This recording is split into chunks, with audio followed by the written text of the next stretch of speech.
hoa nhỏ nhỏ để cho con. Em có thích không nhá. Đây.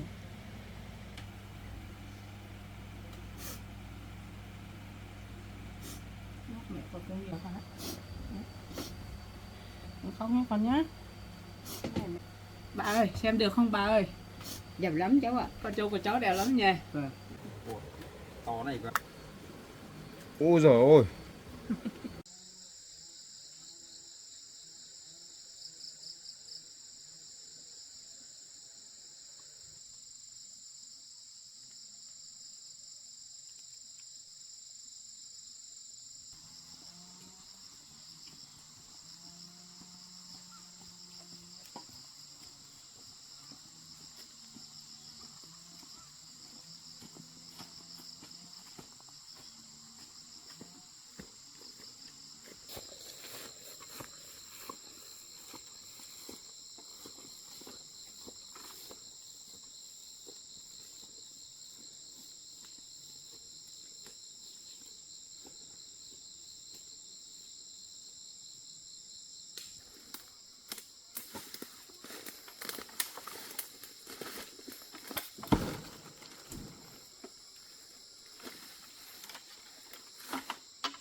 Không. Con đi làm đấy. Chào các con.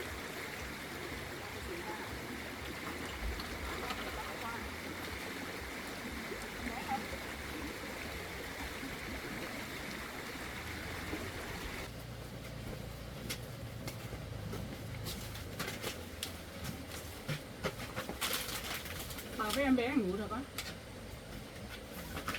Thế nóng nóng thế này con cũng đi làm được á? Hỏng hết rồi con nhỉ? Con đi chặt lá lập lại cái nhà này á. Hỏng hết rồi con nhỉ? Cái chỗ cọ này sao nó ngang dọc thế này con? Quay xéo hết thế này chắc bị cho lót lót à? Chắc thế rồi, hôm nọ gió to lắm cơ. Con dâu của mẹ lắm cơ. Một người khác đi làm. Chắc con trai của mẹ mãi nằm đi làm việc lắm nhỉ? Bỏ con một mình khác làm mẹ thấy thương con lắm. Một mình khác làm sao được con? Để mẹ hộ. Con này con đói ăn bánh mì đi. Lúc về mẹ ghé vào quán mua để cho con này. Con ăn đi con. Cái không ngon không? Cái người bán ấy bảo ngon lắm cho con ăn. Theo bác. Con ăn đi nhé. Mẹ thấy thương con, mẹ qua ghé mua cho con thôi. Mẹ thấy thương con lắm con ạ, con vất vả lắm.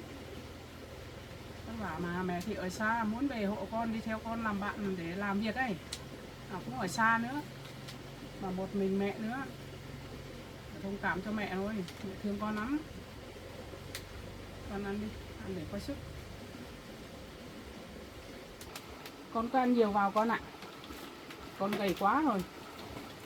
Để hôm nào mẹ lên mẹ mua con gà về hầm cho con ăn. Để bổ. Mà con gầy quá rồi, mẹ thấy con vất vả và gầy lắm rồi. Con trai của mẹ cứ mãi đi làm việc. Đấy, không đi là không được con ạ. Công tác của con trai của mẹ là không bỏ được. Cố gắng mà làm. Mẹ bỏ con một mình ở nhà vất vả lắm đấy. Mẹ thương lắm nhưng mà mẹ ở xa, mẹ không biết làm gì giúp con được. Toát hết mồ hôi rồi con ạ. Mẹ thương con lắm. Con phải cố gắng lên nhé. Dần dần mẹ sẽ bù đắp cho các con được nhé. Bây giờ mẹ có một đứa con dâu rồi, mẹ không buồn tí nào rồi, mẹ thấy vui lắm. Ăn đi con, ăn đi. Mẹ lên nhà con thì mẹ méo bé cháu ra. Em bé lắm, nhớ lắm. Mà bây giờ em bé với bà đang ngủ, mẹ không dám làm phiền. Kệ em bé ngủ này nhỉ. Thế lá cọ con chặt đủ chưa? Còn một bó ở trên kia nhá. Tí với mẹ theo đi hộ con lấy về. Thì đủ mẹ đi hộ lấy. Không, mẹ đi được mà. Mẹ thích đi lắm. Đi nó cho nó khỏe trên tay ấy. Mẹ thích đi theo con lắm. Chẳng qua mẹ ở khá xa con. Nếu mà mẹ ở gần con đấy, mẹ ở với con á, mẹ đi thiếu ngày mẹ đi cùng con làm luôn. Mẹ thương con lắm, không biết làm thế nào được. Còn ăn tí với mẹ đi đấy. Con ăn đi, mẹ quạt cho con ăn. Ăn xong là hai mẹ con mình đi kéo. Kéo một lúc là về đến nhà mà. Con cứ ăn đi, ăn xong nghỉ ngơi lại nhé.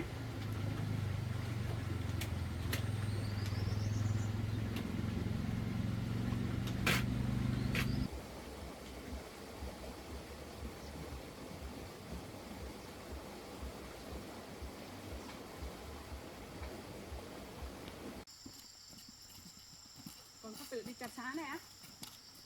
Tao rồi đấy con nhỉ.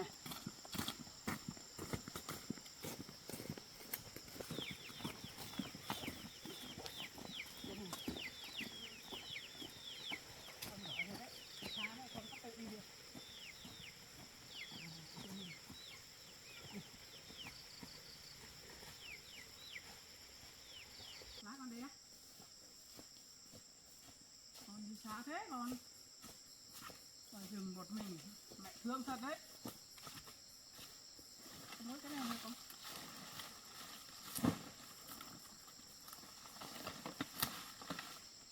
Không con ơi, đừng cởi cái đấy ra mỗi người một luôn.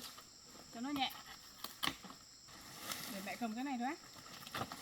Nặng chứ con, một mình con lôi sao được. Nặng cái này không nổi là con. Đây này, con này. Thế thì con cứ mệt cho mẹ nổi nhé.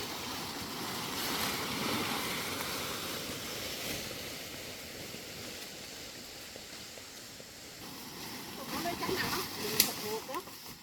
Đi, đúng rồi. Đấy, để như thế. Đấy, cho mẹ được kéo này đẹp cũng qua này. Mình thật kéo nặng lắm.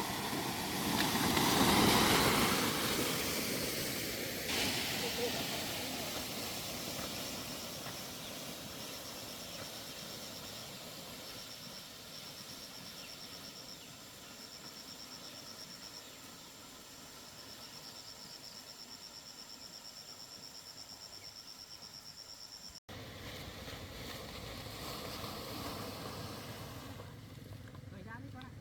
Rồi dễ rồi.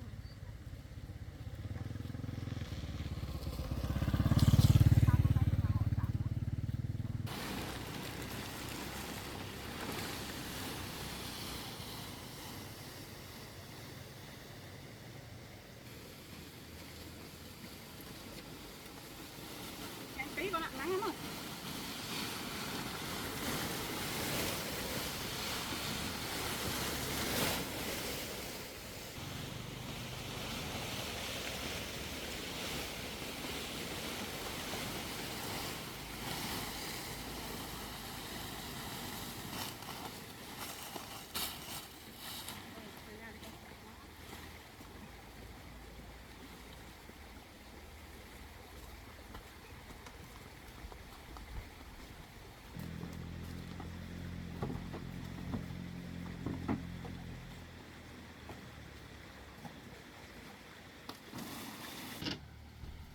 Cháu mới lên là cháu.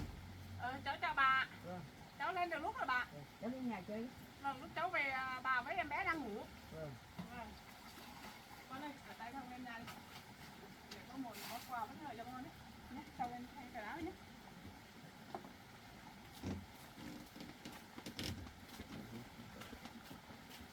Bà, Vâng.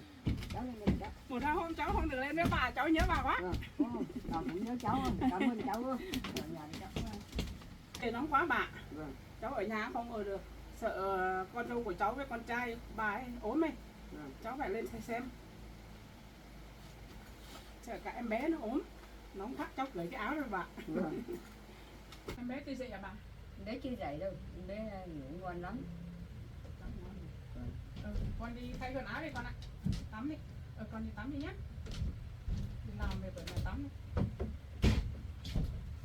Cô bà, cháu cứ mãi nói chuyện với bà. Cháu mua được mấy cái bánh mì cháu để không được đem lên cho bà ăn với. Nó cháu cũng muốn gì cho bà. Để cháu đi lấy nhé bà nhé. Cháu đi lấy cho bà ăn với. Nó mẹ với cháu bảo tốt thật. Thương cả cháu bệnh nữa.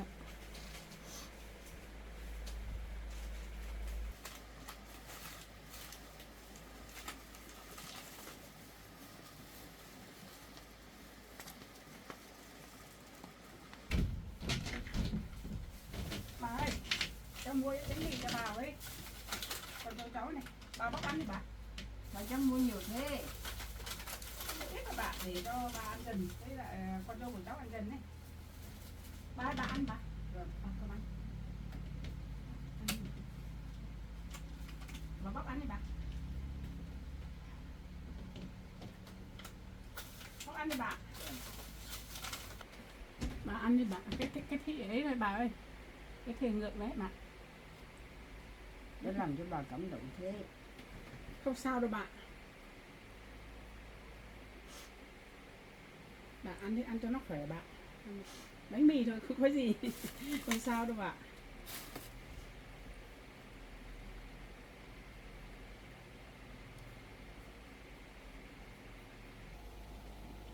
Cháu thương bà mấy cháu mình thế. Nhiều thế.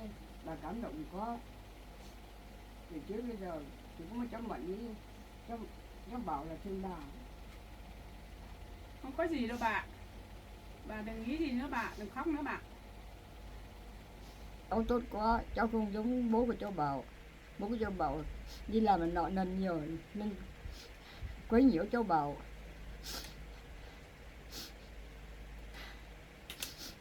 Bao nhiêu tiền cháu bảo làm tiết kiệm được mấy trăm, bố cháu bảo đòi hết, đi đã nợ không đủ rồi còn bán cả xe ô tô của cháu bảo đi nữa. Bà nghĩ bà cũng thương cháu bảo với hai vợ chồng cháu bảo làm cháu à. Không sao đâu bà. Bây giờ cháu đã lấy lại ô tô về được rồi, bà không nghĩ nữa. Bà không nghĩ đến ấy nữa, cháu cũng đỡ rồi. Bây giờ cũng chuộc được cái ô tô về, có xe đi lại rồi. Hôm qua bọn chủ nợ lên đây rồi lại đòi tiền đấy. Cái gì đấy bà? Bọn chủ nợ lên đây á? Lại Đấy. thế nữa. Về tiền của cháu bảo là bố của cháu bảo vay 800 không trả được thì bây giờ họ lên đòi cháu bảo với cháu mình phải trả cho họ. Còn Trả thế cho nữa? chủ nợ. Bà nghĩ bà cũng buồn lắm cháu ạ. Tiền không có lại lúc nào cũng có người về đòi nợ. Bà cũng sợ. Rua nữa. Không lo đâu bà, bây giờ có công an rồi. Có pháp luật rồi bà đừng lo. Thế hôm qua bọn chủ nợ lên con trai cháu ở nhà không bà? Có đấy. Con trai của cháu đi báo cáo công an về làm giấy tờ đấy. Thế thì đúng đấy bà, làm thế này mới được. Bây giờ có pháp luật rồi mình không lo đâu bà. Ai nợ thì người ấy trả thôi bà. Sao bố nợ thì cho con trả được. Có dính líu để đến con mà bắt con trả bà nhỉ? Chắc là món nợ này là điện ông Thắng là chắc không được thì lên đây thôi, đòi con thôi. Cháu nghĩ thế. Bà cũng nghĩ rồi, nợ ai thì lấy về giá, không phải lên đòi cháu bảo. Nhưng mà ngày cháu bảo đi làm, cháu vẫn đi làm cũng không ở nhà, có một mình bà ở nhà. Ông chủ nợ nó lên đòi bà mở cửa cho nó, bà không mở thì nó còn đập phá cửa nữa. Bà làm bà sợ quá đi cháu ạ. Sợ Nó cứ đứng ngoài cổng kia nó đập nó nói quát to bà sợ quá bà không dám ra mở cửa nữa. Thế thì trời bà bảo là cháu muốn vào nhà thì cháu chờ được cho cháu bảo với lại cháu Mận về thì bà mở cửa cho. Thế nên bảo là mở cửa đi, bà không đi mở, cứ có quát thế. Xong rồi bảo cháu bảo với cháu Mận về thì bà mới mở cửa cho hai cháu với trên lối vào thôi. Không biết nợ bọn nào mà ác thế nhỉ? Con trai cháu gọi công an về, thằng chủ nợ kia có nói gì không bà? Không dám nói gì nữa nhưng mà cũng bảo là nó cũng cứ đòi tiền. Thế xong ông công an bảo là bây giờ thì cho vay thì là không có tên của cháu Bảo thì bố khác đứng ra thì bây giờ cháu Bảo cũng không có tên cháu Bảo không trả thì nó không làm cái gì được, nó cũng về thôi cháu ạ. May mà có công an đến giải quyết đấy. Đúng rồi, có phải con trai của cháu vay đâu mà ép con trai của cháu lấy bà nhỉ? Vâng. Cái này quá sai đấy. Mà lại không có tên, không có chữ ký. Đấy. Chỉ có mỗi mình cái mà lại không có giấy tờ gì, nó bảo nó chỉ chụp lên điện thoại hết thôi. Cháu cứ sợ là con trai của cháu cứ thương bố đây, cứ giúp bố lần cửa đây. Vâng. Ông quen đi bà. Ông không chịu khó mà đi tìm tiền mà dạn ở đâu, cứ trông cậy vào con này, bắt con dạn cho này. Cháu cứ sợ thằng Bảo của cháu cứ thương bố là cứ trả cho bố, sợ họ quen ấy. Lần sau là bố vẫn quen, vẫn làm nợ đấy, không rút được kinh nghiệm đâu bà. Thôi không có chuyện gì là được rồi bà. Cháu chỉ sợ cho bà với lại con trai của các con của cháu thôi. Thôi bà ăn đi bà. Bà ăn đi. Bà cũng cảm ơn cháu mua bánh mì cho bà. Không lo đâu bà. Cháu lên là cháu thương bà với lại con của cháu thì cháu mua ít thì bánh mì có gì đâu, bà đừng văn khờ ấy đấy nữa. Bà xong bà uống nước bà. Con này con vào đây ngồi với mẹ này. Có mệt không? Đây nước này, mẹ cho con nước. Mẹ vừa uống xong.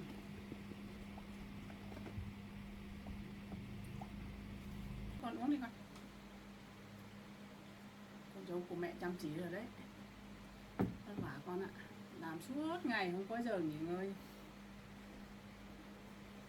Gầy gò đi rồi con ạ.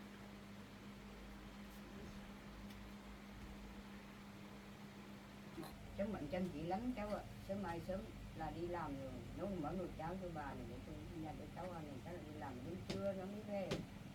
Nắng thì cháu mới về rồi.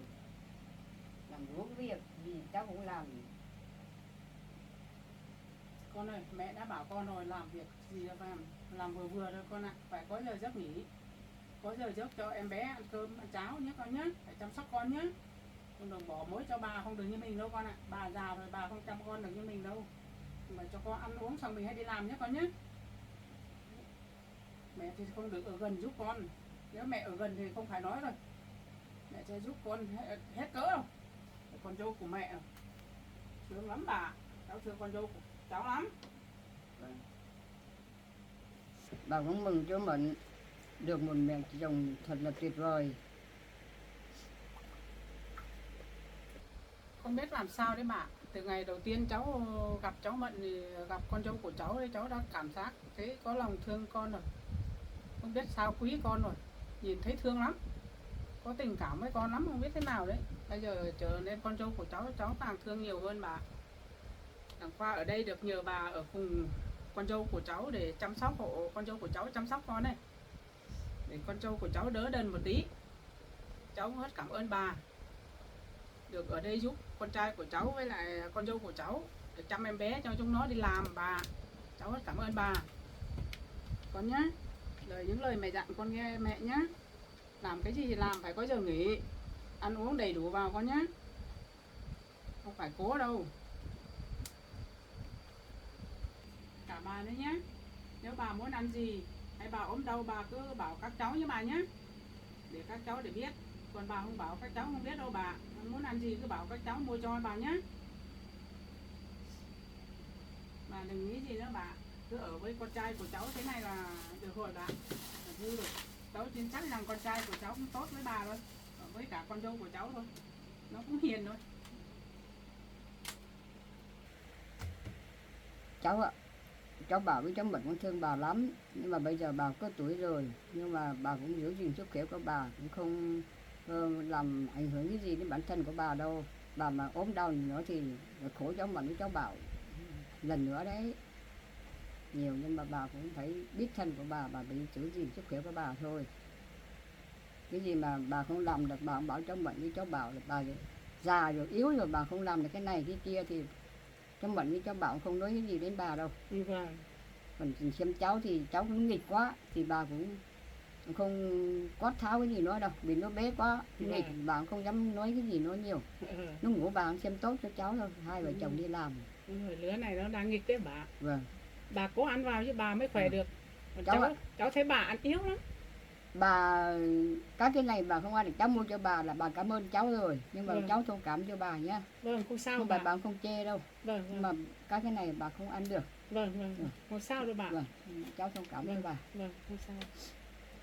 Cũng không biết bà ăn được đồ ngọt bà. Lần sau rồi cháu lên cháu mua hoa quả cho bà nhé. Cháu ạ, bà ăn nhưng bà ăn được ít thôi. Vâng. Bà không thích ăn ngọt. Thế là con hôm qua bọn chủ nộ của bố lên đây à? Đòi nợ à? Thế á? 2 người á? À 1 người á? Thế con sợ không? Mình sợ đâu. Mình phải báo công an chứ con chứ. Nó cho số điện thoại nghe, cho gọi. Vâng, thế được. Thế lúc chốc con trai của mẹ về có gặp nó không? Vẫn gặp. Thế gọi công an về làm việc chưa? Thế thì được rồi. Nó đi luôn à? Thế thì được rồi. Bây giờ chuyện nợ nần đấy của ông Thắng ấy, đợi con trai mẹ về mẹ hỏi sau, mình không nói chuyện đấy nữa. Này con này, cũng không mua món quà này cho con lâu lắm rồi, nhưng mà mẹ không được mua về tặng con. Hôm nay mẹ mới lấy lên cho con.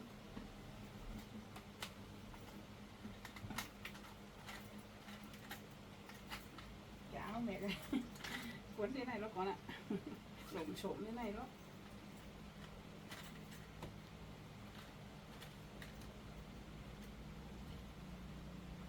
Có một món quà nhỏ cho con này. Con có thích không nhá? Đây. Này con. Mẹ chẳng có gì cho con này. Cho hôm nọ mẹ cho tiền con này, con không nhận với mẹ đi, mẹ lại đi mua cho con một đôi bông tai cho con. Đây con này, không sao đâu con ạ, mẹ mua cho con. Cái này là mẹ cho con này, cái này mẹ mua cho em bé này, cho hai mẹ con mỗi người một thứ. Nhưng mà mẹ cho con á, con không được đeo nhá, đeo sợ món họ ấy này, họ gấp mình lấy đấy con ạ. Không sao đâu, con mình cất để sau này mình khó khăn cái gì mình lại bán đi mình lấy vốn đấy con nhé. Cái này mẹ cho con, còn cái vòng này mẹ cho em bé, thì con cứ cất đi để làm vốn con nhé. Còn mà con đừng đeo nhá, đeo vào thì họ mai họ cắt đấy, họ cắt lấy cái tay mình đấy con ạ. Xong là vướng mắc bố còn nợ nhiều chứ, chốc thấy mình đeo vàng thì cái là bọn nợ bố này, họ giật lấy đấy con nhé. Mẹ dặn thế thôi. Thế cháu lại mua trang sức cho cháu Mận à? Vâng, cháu mua ít trang sức cho con dâu của cháu bà. Vâng. Hôm nọ cháu lên đưa tiền, cháu không lấy, con dâu của cháu không chịu lấy, để cháu nghĩ để cháu lại mua cái đôi hoa tai cho con dâu của cháu, để sau này bí cái gì đây mình lại bán đi lại lấy tiền về làm vốn đấy bà.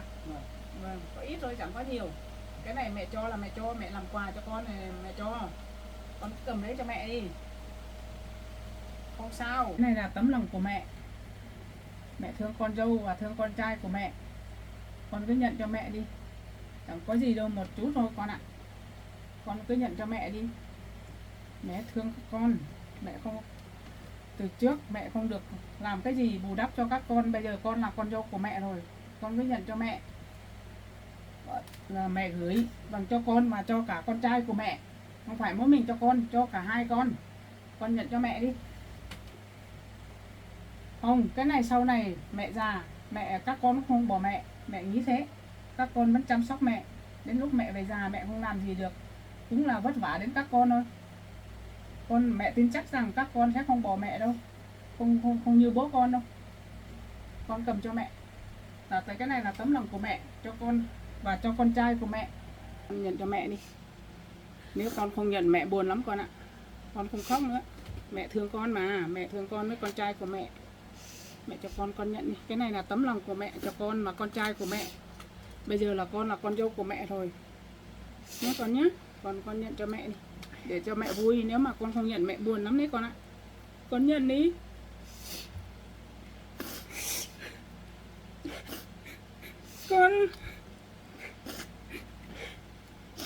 Con nhận cho mẹ.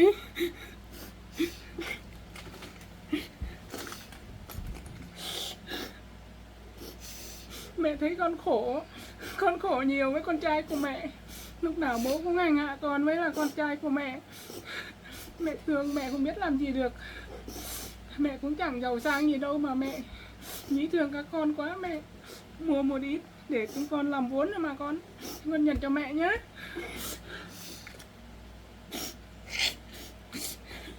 Con nhận cho mẹ đi.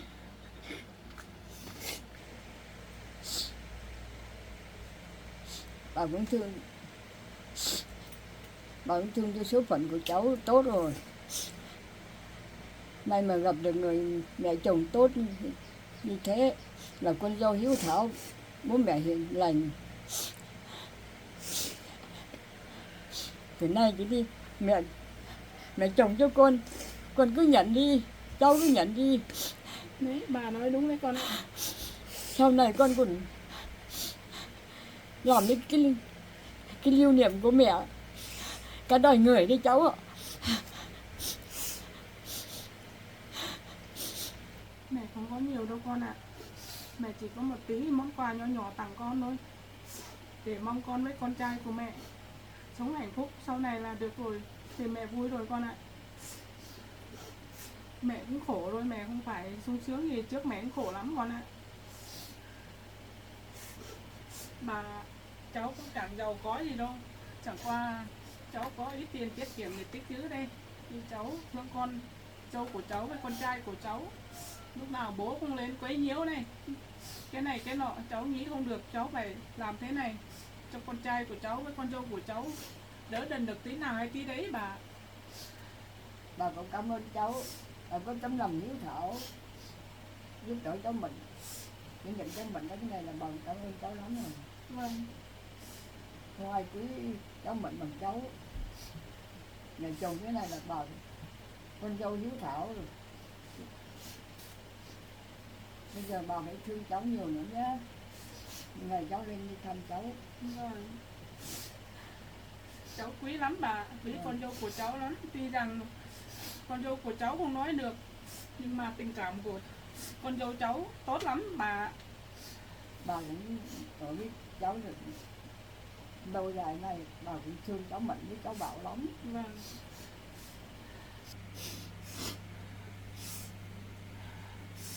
Bà nghĩ cháu Bảo với cháu Mạnh là một người hiền lành, hiếu thảo với bố mẹ, với ông bà, với bà già.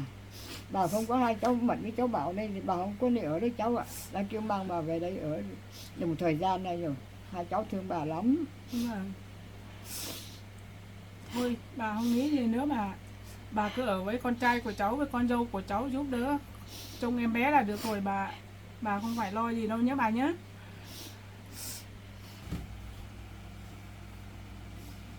Mẹ cũng không có nhiều đâu, mẹ có một chút thôi con ạ. Để tấm lòng của mẹ để thương các con, để các con làm vốn ăn thôi con ạ. Bây giờ để mẹ đeo cho con xem nhé, em thử nhé, đeo thử nha.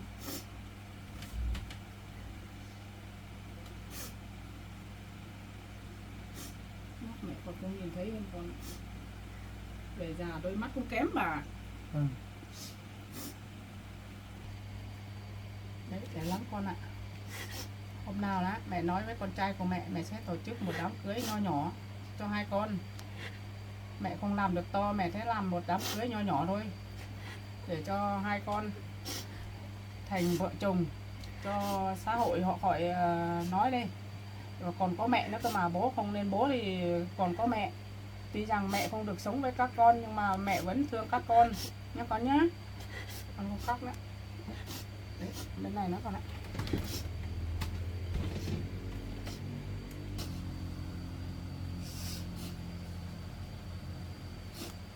Đấy, rồi con ạ. Không khóc nhé con nhé. Này, mẹ thương con, mẹ cho con không khóc, con đừng nghĩ gì nhé con nhé. Mẹ thương lắm. Để hôm nào gần mẹ tổ chức đám cưới nho nhỏ cho hai con nhé. Con không phải lo đâu nhé. Bà ơi, xem được không bà ơi? Đẹp lắm cháu ạ. Con trâu của cháu đẹp lắm nhỉ? Vâng. Đeo cái vàng này nó ăn vàng nữa nên nhìn nó đẹp lắm. Vâng. Chúc mừng cháu Mạnh nhé, được mẹ chồng kỷ niệm đôi vòng vàng này vậy. Bây giờ mà cháu Bảo mà biết là cháu Bảo thích lắm đó, quý cả mẹ và con nữa. Thôi, con không nghĩ gì nhé con nhé. Nào mẹ cho con là mẹ cho không? Con không nghĩ gì nữa, không khóc nữa con nghĩ đi. Nhà con có gương không? Để mẹ lấy cho con chơi xem. Ở đây á. Đây con chơi xem có đẹp không? Có đẹp không con? Đẹp không nhỉ? Rồi, không khóc nữa. Mẹ vui là con phải vui chứ. Con nhận thế này là mẹ vui lắm rồi nhé. Không khóc nữa. Không khóc nữa. Biết rồi, mẹ biết rồi, được rồi. Đấy, đẹp lắm bà nhỉ? Vâng.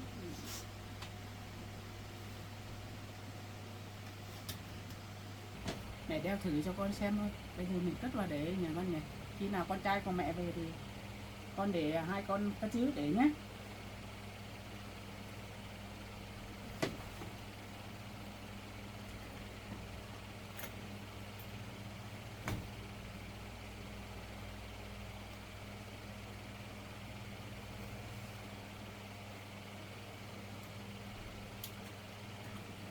Đấy, khi nào con trai của mẹ về con cho con trai của mẹ xem, xong là hai vợ chồng cất giữ để nhé con nhé.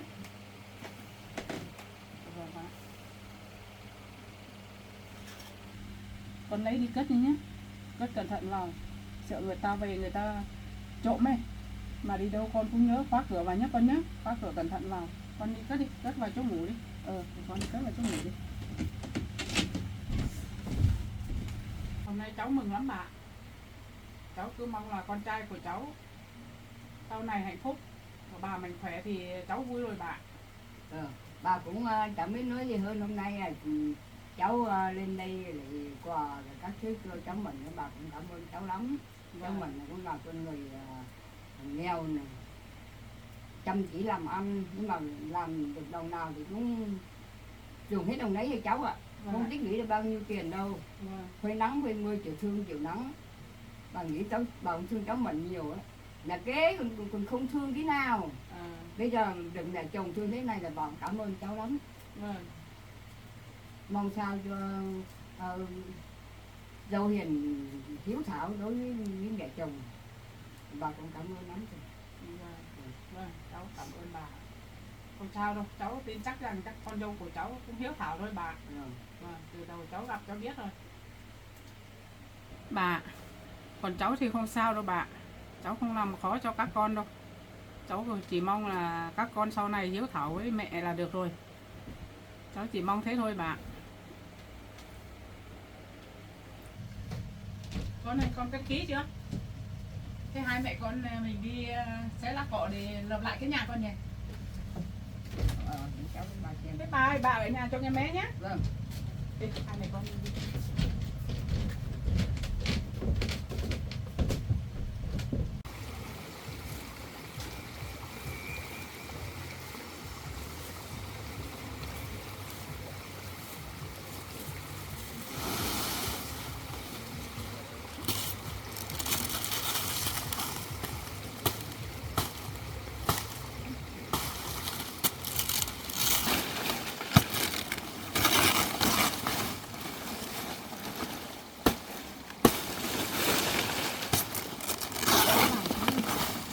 Cho nó xong rồi, lại sợ mưa về, gió báo lại ướt hết nhà. Ôi giỏi thế, không bánh kèo đâu, sợ lắm, sợ rơi đấy.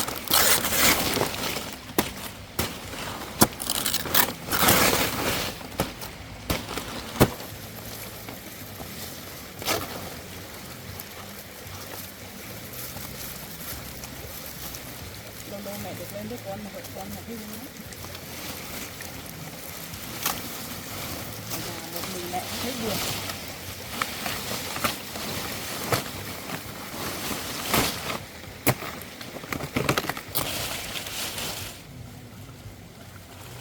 Nó sao đâu, làm tí nó mình ngủ thôi. Mình làm được, mẹ làm được không?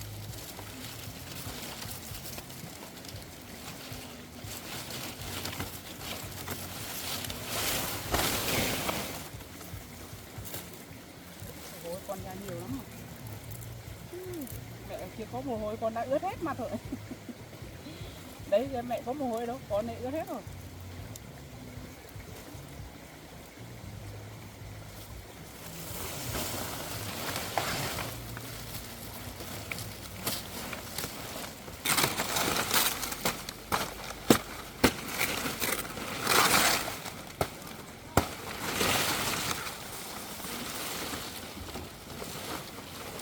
Con ơi, nắng quá xong mình vào nhà nghỉ tí.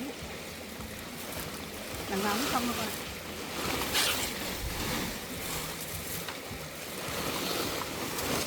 Đi vào nhà nghỉ đi con.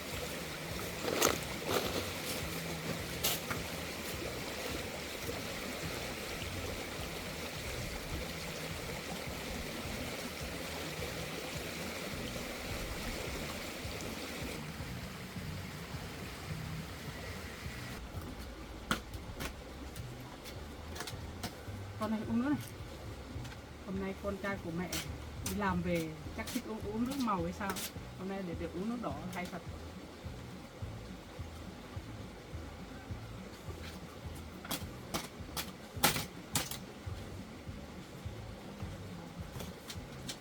Mệt không?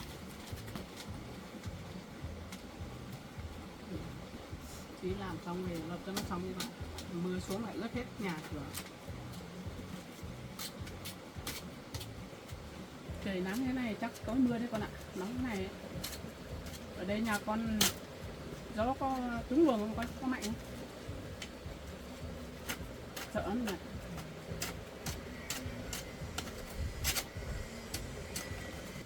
Cháu ạ, hôm nọ đi trời mưa sớm chết tôi lắm, cháu bảo với cháu mình còn ở dưới bếp nấu cơm ăn nữa. Bà sợ có Thế á bà? Vâng. Tôi sợ đấy bà. Con ơi, nếu mà sấm sét mưa to thì con đừng ở dưới này nhé, con lên nhà ở nhé. Nguy hiểm lắm con ạ.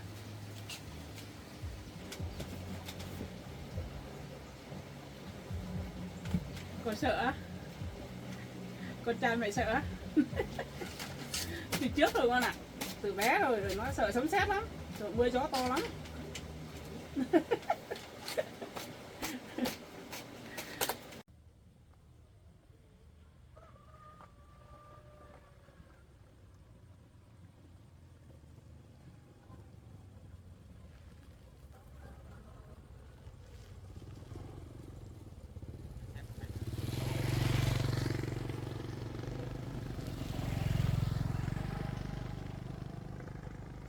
Đúng là xe của mẹ. Cái nhà xe à?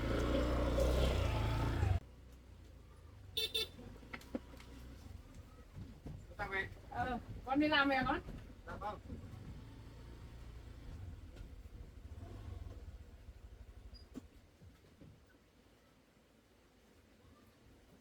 Cái xe ô tô đâu, con đi xe máy. Đây con thuê được một nhà dân ở bên kia, con gửi xe bên đấy rồi. Dạ. Mẹ lên lâu chưa? Đi lâu rồi con ạ. Lên lâu á? Con uống nước đi. À cái nước cái cây hôm qua lấy về đấy. Xe máy mệt đi con ạ, ướt hết mồ hôi, ướt hết thằng áo rồi. Con đi trên xe thì mát, nhưng mà xuống xe cái là trời nóng nóng như kiểu muốn mưa ấy, hết áo rồi. Họ ngoài kia em chặn. À không, đợi anh là anh dối anh hộ em chặn, em không mình sẽ chặn được. Đúng rồi, con dâu của mẹ bảo lập lại cái nhà này con ạ. Vâng đúng rồi mẹ, cái chỗ này là con không nói lâu rồi. Ừ. Từ cái đợt gió to trước kia cơ, gió nó hất cho hỏng hết cả cái chỗ phòng ngủ kìa, nhà bếp nữa. Từ một hướng rồi mẹ, từ trên xuống, cứ chỗ nào mà đúng hướng gió là nó hất ngược lên. Sáng nay mẹ về thấy con dâu của mẹ đi chém lá, lôi lá, mẹ thấy thương mẹ là lên hộ. À Lôi thêm về. mẹ hộ vợ con à? Con lôi về bảo sửa lại cái nhà này gió hỏng hết rồi. Thế là vất vả mẹ rồi. Cái gì lúc nào mẹ lên mẹ gặp mẹ mới giúp được, không gặp mẹ cũng chơi không mẹ về. Con thì bận quá mẹ, nói suốt mà không thời gian để hộ mận chặt cái lá đấy về để sửa cái nhà ấy. Con đang định bảo ngày mai ngày kia con dỗi, con nghỉ một buổi là con về hộ, mà mận giỏi quá một mình không chặt được. Quá Mẹ thấy thương con dâu của mẹ lắm đấy, một mình có đi chém lá về mẹ. sao đấy? Mận làm sao mẹ, mận nói gì đấy? Lúc nãy mẹ không ở nhà đâu, mẹ mua về kỷ niệm hai vợ chồng con một đôi bông tai. Bông tai. Một đôi hoa tai vàng. Hoa tai vàng. Rồi. Em mua hoa tai vàng tặng cho Mận. Cái số tiền hôm nọ mẹ cho Mận đấy, Mận không lấy, mẹ nghĩ ra mẹ lại để mua hoa tai vàng cho nó. Tốt rồi, còn thế chắc nó mới nhận như thế. Mận chạy lên nhà lấy cho con xem nào. Em mang xuống đây cho anh xem nào. Em mẹ mua cái gì tặng em nào. Ủa, to này cơ à? Mẹ quạt cho em nó. Con xem mà mẹ mua gì cho Mận. Ôi giời ơi. Mẹ mua nhiều thế cả? Có gì đâu con, một tí này. Ôi. Hai cái gì đây? Cái đấy là mẹ cho em bé. Cũng là vàng hết á mẹ. Đấy mẹ cho em bé hao. Từng này chẳng nhiều tiền lắm à mẹ. Không, ít thôi con ạ. Mua từng ngày chắc tốn nhiều tiền của mẹ lắm đấy. Không chẳng đáng bao nhiêu đâu con ạ. Từng này mà không đáng bao nhiêu á. Quý con dâu của mẹ mua tặng con dâu của mẹ với là cả con luôn mà, không sao đâu. Em không dám nhận nhưng mà mẹ bảo tặng em ấy, bây giờ thì làm thế nào? Mẹ tặng con đấy, không nhận. Hôm trước mẹ đã cho Mận một số tiền nhỏ rồi. Bây giờ mẹ lại mua cả cái hoa tai vàng, vòng tay vàng cái gì đấy. Hỏi mẹ định cho số tiền cho Mận đấy, cho hết để con chi tiêu làm cái gì làm, mua vàng thì mua, mà Mận mới nhận một tí xong mẹ nghĩ lại mẹ lại đi mua đôi hoa tai cho con với con dâu của mẹ. Mẹ Mua cái này để bằng tiền tiết kiệm thôi con ạ, không có gì đâu.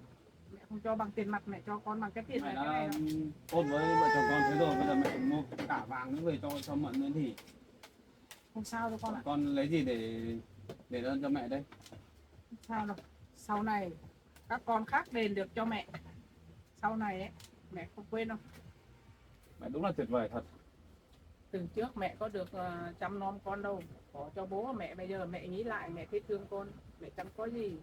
Nói đến chỗ chuyện của bố này, con chưa được Đấy, nói mẹ. bây giờ mẹ nói cái chuyện của bố xong con nói chuyện của mẹ. Mẹ đang định nói cái chuyện cái chủ nợ về lên đòi nợ con đây. Sao mẹ biết? Con dâu của mẹ nói cho mẹ biết rồi. Mận nói hả? Nói cho mẹ biết rồi. Mẹ nghĩ thấy thương hai con quá.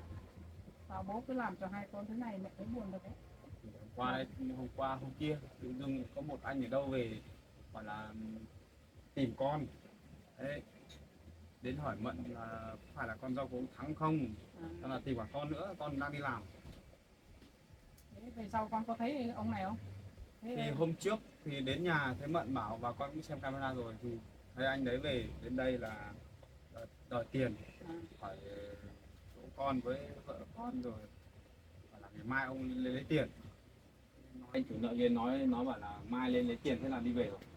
Thế hôm qua lên đến đây anh ấy còn gọi điện thoại cho con này, hẹn con bảo là đi làm về sớm để đến nhà để lấy tiền.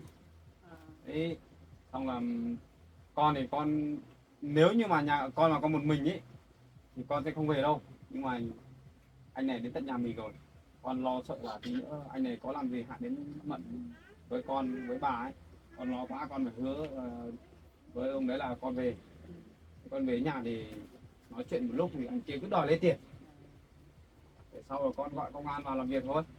Nhưng mà bố con đi đâu rồi cho họ lên đòi Con không biết mẹ, con chỉ thấy hôm cách đây khoảng 4 hôm rồi là bố có lên đây. Lúc chiều muộn rồi bố lên đây, xong là bố bảo là lên chào tạm biệt hai con và thế, xong là bố đi làm ăn xa, mà không biết là có phải đi làm ăn xa không hay là đi trốn nợ ấy. Con hỏi thì bố không nói. Nhưng làm ăn ở đâu, ông không có tiền, ông đi làm ăn xa ở đâu? Con không biết, thế nào bố cũng không nói, bố cứ bảo là bố đi làm ăn xa, bố bảo là bố lo được hết nợ nần của bố rồi, không có ai làm phiền con đâu, cũng chẳng ai đến hỏi con nữa mà thế. Nhưng mà đâu hôm sau thấy có người đến rồi, chắc chắn là bố tính là bỏ trốn đi, xong là cho chủ nợ họ tìm không thấy ấy. Bởi vì chắc là bố không có tiền trả nợ nên bố làm thế. Con cũng nghi ngờ rồi, con đề phòng đấy. Đúng thế rồi con ạ, ông chỉ trốn nợ, ông không có tiền đi làm. Bây giờ con ăn không xa. gọi được điện thoại cho bố đâu, không gọi được. Hai số của bố như kiểu gọi toàn máy bận nên là chắc là bố chặn số điện thoại con. Cả cái anh chủ nợ như thế cũng bảo gọi không được nên mới về tìm con. Con chẳng biết bố thế nào nữa. Mà em ơi, cái sáng giờ có thấy ai đến nhà mình đòi nợ không? Không có nữa gì. Anh tưởng vẫn còn có nữa thì hẹn luôn, anh gọi cho lên công an hết. Riêng cái nợ này là con không được gánh được. Con không phải tội gì con phải chịu trách nhiệm với khoản nợ này. Con phải nghe mẹ đấy, không tội gì mình chịu đâu con ạ. Con dứt khoát, con không dính cái việc này đâu. Con Con rút liên bố, quan con rút nhiều lắm rồi, con phải nghe mẹ. Bây giờ hết cả vốn làm ăn rồi, con phải nghe mẹ mới được. Bao nhiêu tiền con đổ ra cho bố hết. Đấy. Cả xe mang đi bán. Bây giờ may có mẹ là mẹ hộ con trộm cái xe về. Bây giờ con cẩn thận lắm. Xe cộ với lại tiền bạc con thì con kỹ lắm. Cất hết. Xe phải đi thuê hẳn cái nhà mặt đường kìa để cất xe. Không phải như trước con đi mượn nhờ nhà dân để gửi xe đâu. Biết không mà bố nó lại mang đi trộm thế. Ông lại về trộm đi bán đấy con ạ. Con cẩn thận lắm. Bây giờ con không thờ ơ được với tài sản. Còn riêng nhà mẹ thì bố con không dám trốn đâu. Mẹ nói rất điểm rồi. Từ trước cách cũng lâu nhỉ, bố có xuống nhà mẹ đâu? Không dám trốn rồi. Không dám xuống à? Mẹ nói cho là bảo cái cho trốn, cấm nhất không cho trốn thì ông ấy chẳng dám trốn. Chắc là bố xuống đòi mẹ để quay lại không thành, cho nên là bố bỏ trốn. Con nghĩ là thế. nếu mà bố mà đạt được mục đích của bố nhá thì chắc chắn là mẹ sẽ bị bố lừa, sẽ bị mất của nhá. Mất hết đấy con ạ. Ừ. Sẽ mất hết. Nhìn Mới bố đâu gian xảo lắm. mà hành lắm. Vâng. Mẹ nhìn mẹ biết. Cũng may là mẹ cũng nhanh trí, mẹ còn thoát được bố đấy, không là mẹ lại mất nhà đi chơi đấy.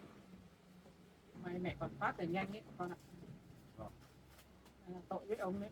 Mà bây giờ là bố cho con rồi. Con ở với bố lúc nào cũng lên hỏi tiền con thế này thế nọ.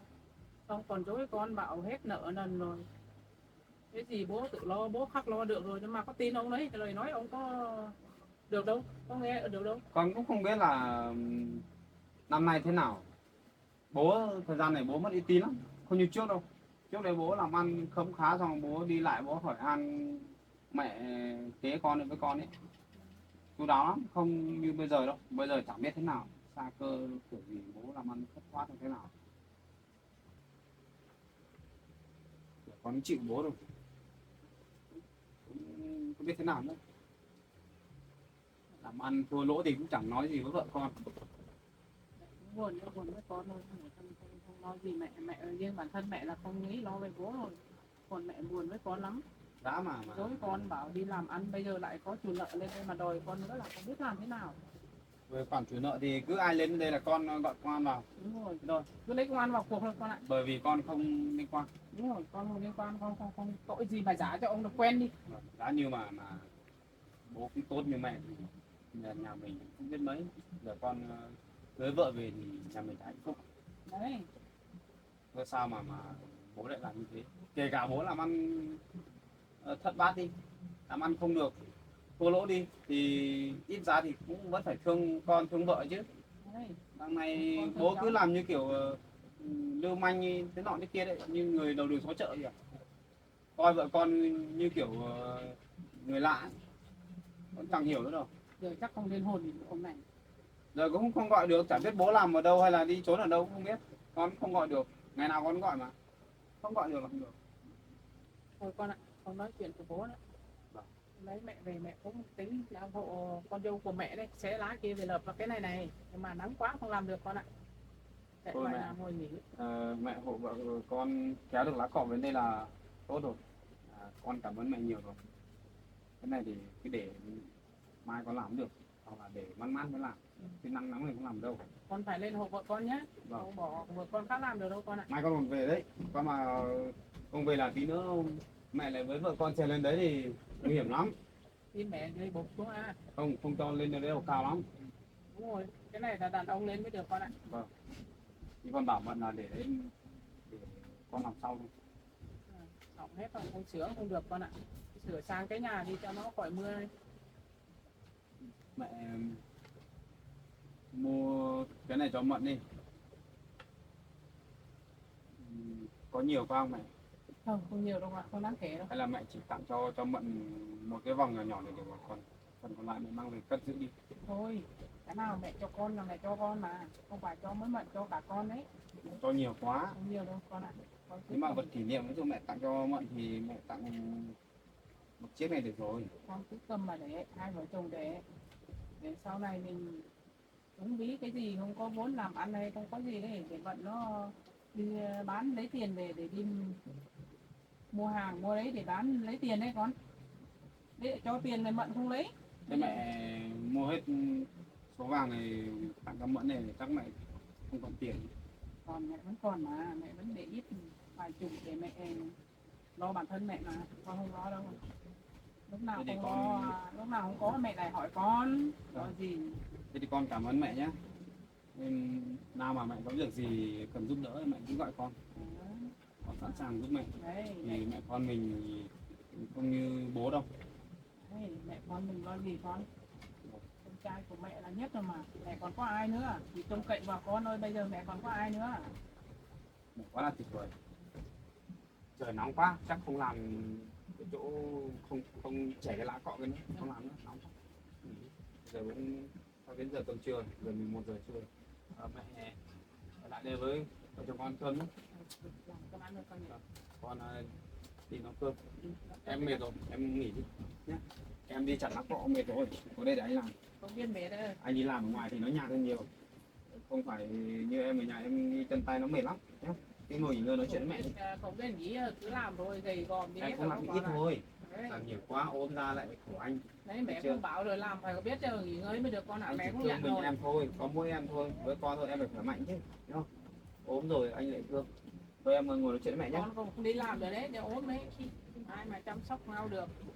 Ngồi nói chuyện với mẹ nhé, xong rồi chơi với cháu, chơi với con được. Để con đi nấu cơm. Mẹ nhé. Con làm cơm đi. Con ơi, hai vợ chồng con mà trông nom con nhau mà ở nhé con nhé. Cái gì không nên thì bảo ban nhau. Con trai của mẹ biết làm cái gì cũng phải giữ gìn sức khỏe con ạ. Không làm quá sức thì ốm. Ốm thì chẳng ai lo cho con đâu. Còn con trai của mẹ còn phải đi làm nữa con ạ. Mỗi mình con ở nhà lo toan việc nhà thế này thì vất vả lắm con ạ. Còn em bé nữa.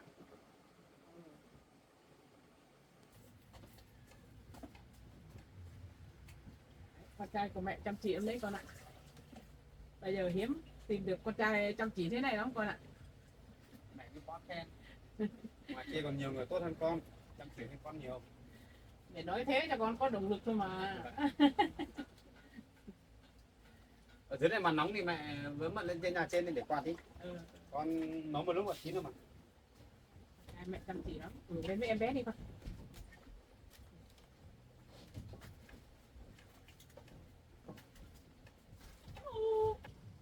Em ở đâu đấy? Đây này, bà đây này. Bà ơi, bà đâu? Bà cụ đâu? À bà cụ đây. Bà cụ lau nhà đây. Bà sướng lắm, bà nhớ lắm. Bà chơi một lúc thôi, bà cũng về à nhá. Con ngoan, con đừng khóc, đừng nhớ mẹ nhá. Sướng lắm, bà sướng lắm cơ. Múa này, múa này. Múa này, con múa này, múa này. Múa này.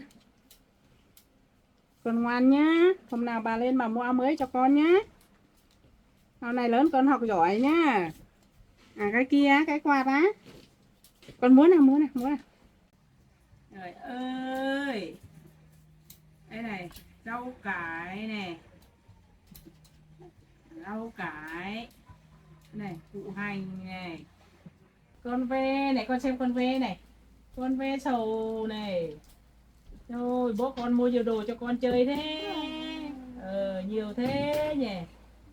Đây, su hào này, con này, em xem này, em xem này. Su hào này.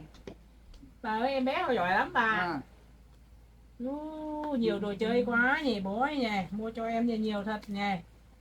Đấy. Ở nhà bà dạy đến suốt đấy, nó biết con bò, con ngựa, con hươu cao cổ thì biết đi đấy. Thế á, bà. Vâng. Đây này em ơi. Em xem con gì này, con tê giác này. Đây này.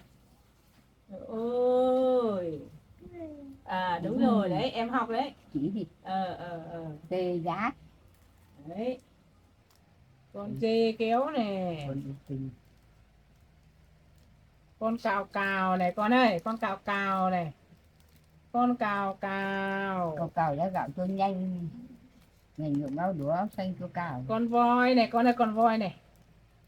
Con voi. Nói voi, nói đi voi. Voi voi. Em ơi. Máy bay. Đẹp chưa? Máy bay. Đây chỉ mình khác. Đấy, đang chở hành khách đấy.